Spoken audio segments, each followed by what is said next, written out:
हर महादेव। दोस्तों, आज हम सुनेंगे पूर्णिमा की व्रत कथा। दोस्तों, द्वापर युग में एक समय की बात है कि यशोदा जी ने कृष्ण से कहा, है कृष्ण, तुम सारे संसार के उत्पन्न करता, पोषण तथा उसके संहार करता हो। आज कोई ऐसा व्रत मुझसे कहो जिसके करने से मृत्युलोक में स्त्रियों को विधवा होने का भय न रहे तथा यह व्रत सभी मनुष्यों की मनोकामना पूर्ण करने वाला हो। श्री कृष्ण कहने लगे, हे माता, तुमने अति सुंदर प्रश्न किया है। मैं तुमसे ऐसे ही व्रत को सविस्तार कहता हूँ। सौभाग्य की प्राप्ति के लिए स्त्रियों को 63 अर्थात 32 पूर्णिमाओं का व्रत करना चाहिए। इस व्रत को करने से स्त्रियों को सौभाग्य संपत्ति मिलती है। यह व्रत अचल सौभाग्य को देने वाला और भगवान शंकर के प्रति मनुष्य मात्र की भक्ति को बढ़ाने वाला है। यशोदा जी कहने लगी हैं, कृष्ण, सर्वप्रथम इस व्रत को मृत्युलोक में किसने किया था, इसके विषय विस्तार पूर्वक मुझसे कहो। श्री कृष्ण जी कहने लगे कि इस भूमंडल पर एक अत्यंत प्रसिद्ध राजा चंद्रहास से पालित अनेक प्रकार के रत्नों से परिपूर्ण कातिका नाम की एक नगरी थी। वहां धनेश्वर नाम का एक ब्राह्मण था और इसकी स्त्री अति सुशील रूपवती थी। दोनों ही उस नगरी में बड़े प्रेम से साथ रहते थे। घर में धन धान्य आदि की कोई कमी नहीं थी। उनको एक बड़ा दुख था, उनके कोई संतान नहीं थी, जिस वजह से वह बहुत दुखी रहते थे। एक दिन एक बड़ा तपस्वी योगी उस नगरी में आया। वह योगी बाकी सभी घरों से भिक्षा मांगकर भोजन किया करता था, लेकिन उस ब्राह्मण के घर से भिक्षा नहीं मांगा करता था। एक दिन योगी गंगा किनारे भिक्षा मांगकर प्रेम पूर्वक खा रहा था कि धनेश्वर ने योगी को यह सब करते देख लिया। सब कार्य किसी प्रकार से देख लिया। अपनी भिक्षा अनादर से दुखी होकर धनेश्वर योगी से बोले, और सभी घरों से भिक्षा लेते हैं, परंतु मेरे घर की भिक्षा कभी भी नहीं लेते। इसका कारण क्या है? योगी कहने लगा कि आपके धर्म हमें इस बात की आज्ञा नहीं देता है, क्योंकि अभी आप गृहस्थ जीवन में एक सुख से वंचित हैं। आपके घर संतान होने पर मैं आपके घर से भी भिक्षा स्वीकार कर लूंगा। उन्होंने कहा कि जिसे संतान नहीं है उसके घर से भिक्षा लेने से मेरे भी पतित हो जाने का भय है।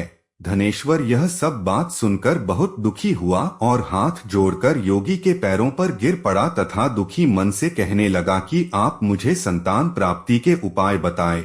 आप सर्वज्ञ हैं, मुझ पर अवश्य ही यह कृपा कीजिए। धन की मेरे घर में कोई कमी नहीं है, लेकिन मैं संतान न होने के कारण अत्यंत दुखी हूँ। आप मेरे इस दुख का हरण कीजिए। यह सुनकर योगी कहने लगे, तुम चंडी की आराधना करो।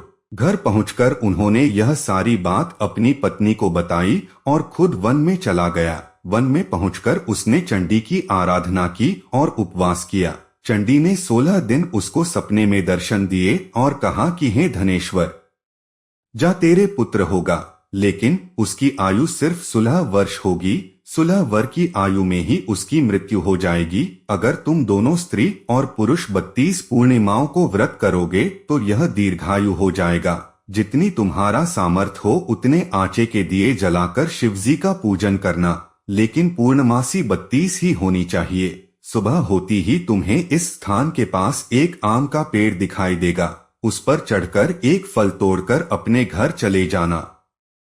अपनी स्त्री का इस बारे में बताना। सुबह स्नान होने के बाद वह स्वच्छ होकर शंकर जी का ध्यान करके उस फल को खा ले, तब शंकर भगवान की कृपा से उसको गर्भ हो जाएगा।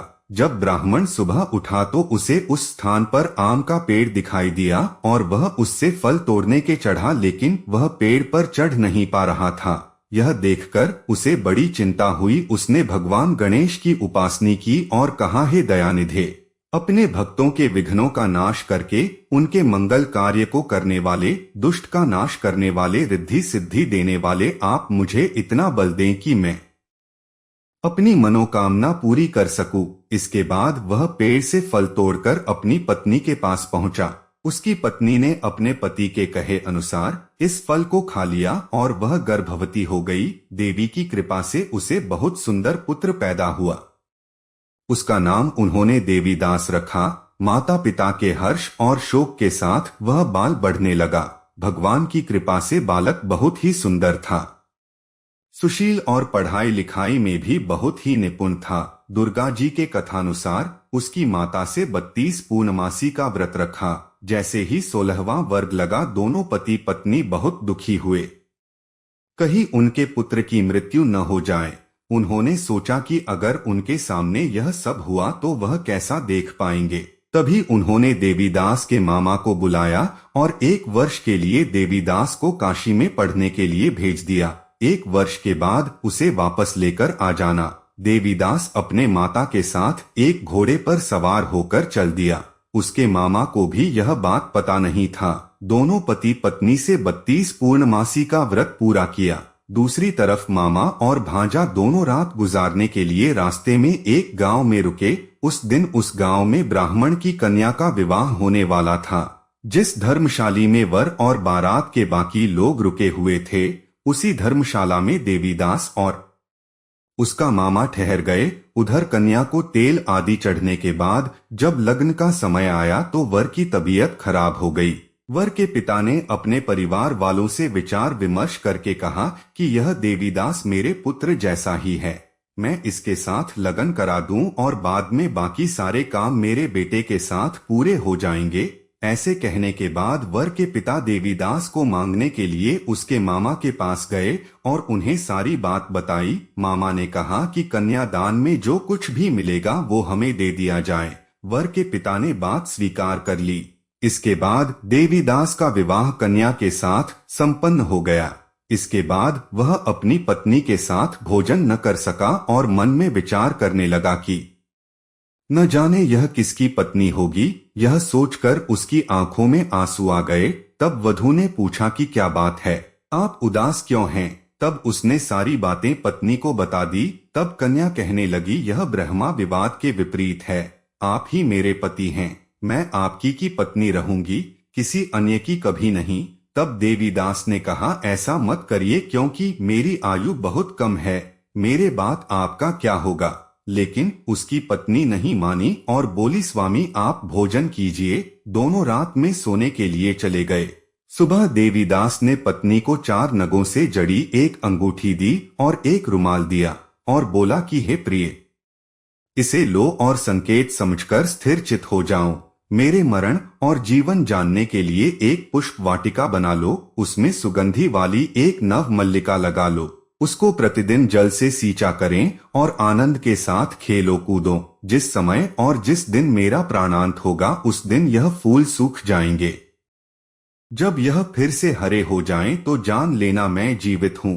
यह समझाकर वह वहां से चला गया। इसके बाद जब वर और बाकी बाराती मंडप में आए तो कन्या ने उसे देखकर कहा कि ये मेरा पति नहीं है, मेरे पति वह है जिनके साथ रात में विवाद हुआ है, इसके साथ मेरा विवाह नहीं हुआ है। अगर यह वही है तो यह बताएं कि मैंने इसके क्या दिया है। साथ ही कन्यादान के समय को आभूषण मिले उन्हें दिखाएं। कन्या की ये सारी बातें सुनकर वह कहने लगा कि मैं यह सब नहीं जानता। इसके बाद सारी बारात भी अपमानित होकर लौट गई। भगवान कृष्ण बोले, हे माता। इस प्रकार देवीदास काशी चला गया। कुछ समय जब बीत गया तो एक सर्प उसको डसने के लिए वहां आया, लेकिन वह उसको काट नहीं पाया क्योंकि उसकी माता ने पहली ही 32 पूर्णिमा का व्रत कर लिए थे। इसके बाद खुद काल वहां पहुंचा।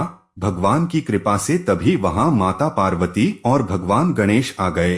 देवीदास को मूर्छित दशा में देखकर माता पार्वती ने भगवान शिव से प्रार्थना की कि महाराज, इस बालक की माता ने पहले ही 32 पूर्णिमा के व्रत कर लिए हैं, आप इसको प्राण दे। भगवान शिव ने माता पार्वती के कहने पर उसे प्राण दान दे दिया।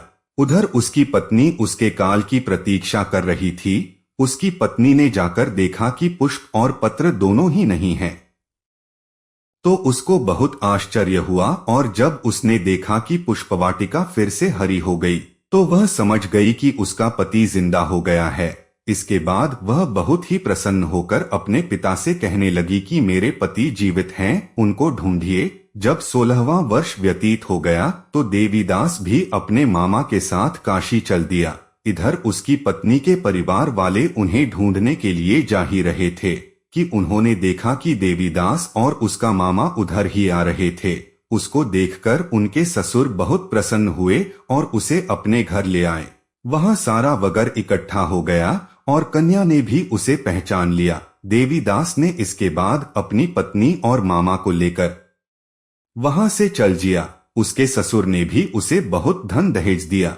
जब वह अपने घर की तरफ चल रहा था तो उसके माता पिता को लोगों ने खबर कर दी, तुम्हारा पुत्र देवीदास अपनी पत्नी और मामा के साथ आ रहा है। ऐसा समाचार सुनकर पहले तो उन्हें विश्वास नहीं हुआ, लेकिन जब देवीदास आया और उसने अपने माता पिता के पैर छुए तो देवीदास के माता पिता ने उनका माथा चूमा और दोनों को अपने सीने से लगा लिया। दोनों के आने की खुशी में धनेश्वर ने बहुत दान दक्षिणा ब्राह्मणों को दी। श्री कृष्ण जी कहने लगे कि इस तरह धनेश्वर को 32 पूर्णिमाओं को व्रत के प्रभाव से संतान प्राप्त हुई। जो स्त्रियां इस व्रत को करती हैं वह जन्म जन्मांतरों तक वैधव्य का दुख नहीं भोगती हैं और सदैव सौभाग्यवती रहती हैं। यह मेरा वचन है। यह व्रत संतान देने वाला और सभी मनोकामनाओं को पूरा करने वाला है।